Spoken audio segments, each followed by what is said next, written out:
rolling. So this is the first step of our foundational warm-up. And the first thing I like to start with all my athletes is with foam rolling. Just typically because if they're coming from school, if they are waking up early in the morning, I got to get them going and start progressing upwards towards our workout. So that's why I have 3 steps of our foundational, then we go into our dynamic warm-up, and then we hit our enhancement stuff that we're trying to work on. So I'm going to keep it pretty simple with foam rolling.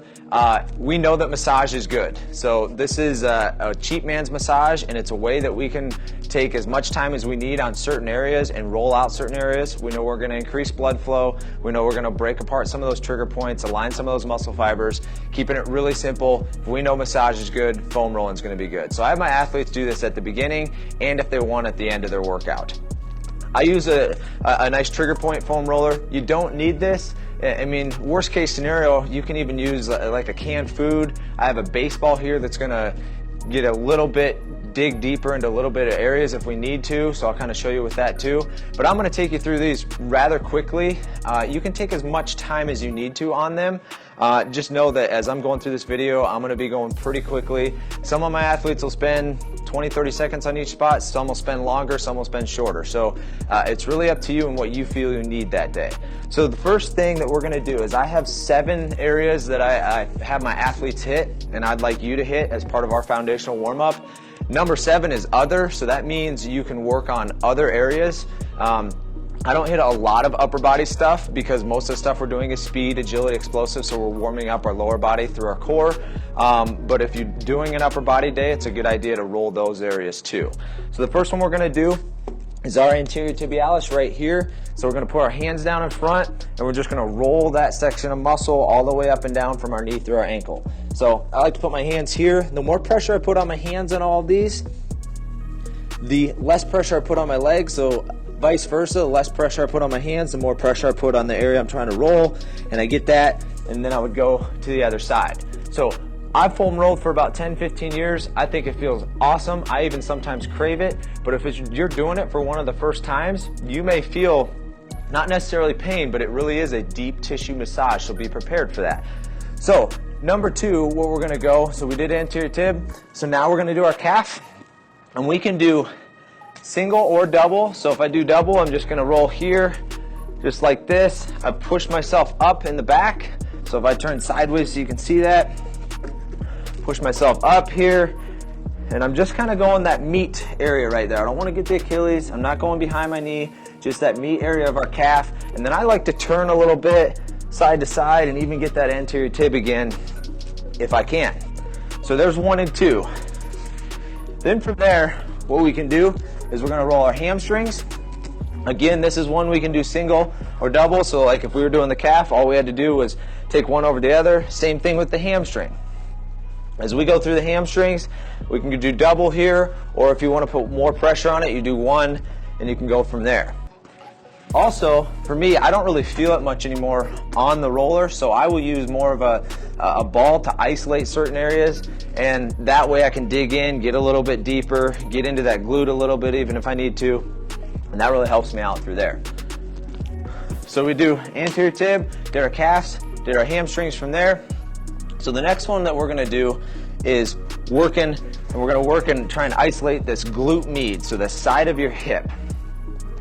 So as I'm going from here, I'm just going to sit on my roller, then I'm going to cross one leg, I'm going to put my other arm behind me, and I'm going to turn into the leg that I crossed, and there's going to be a little spot, a little trigger point. You'll know when you got it. If you can't find it, you keep trying to find it, and I want to start to break apart that and really isolate that. When we're really sore, you're going to feel it, and that's why we start and end with rolling, so we're preparing for our next time, or we're preparing, you know, the night before for the next day and helping ourselves kind of recover just a little bit. So I get there. If I were to go to this side, I'm going to cross, turn, find that spot. So there's 4 spots that we're hitting. Then we're going to go here to our upper back because we're sitting on it. And I may be doing these out of order. You know, for me, I just kind of work my way up.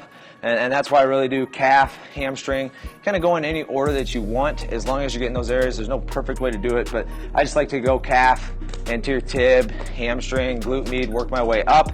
So from here, I'm going to get my upper back, so not my lower back. I want to be careful about that and make sure it's just my upper back. So I just start middle of my back. I like to cross my arms, go through my shoulders, And then when I'm ready, I can put my arms behind me, and this feels real good. Just loosening up that back a little bit, going from there. So now, with a few areas left, we're really gonna try and isolate that hip girdle. So we're gonna get our hip flexors, we're gonna get our quads from there.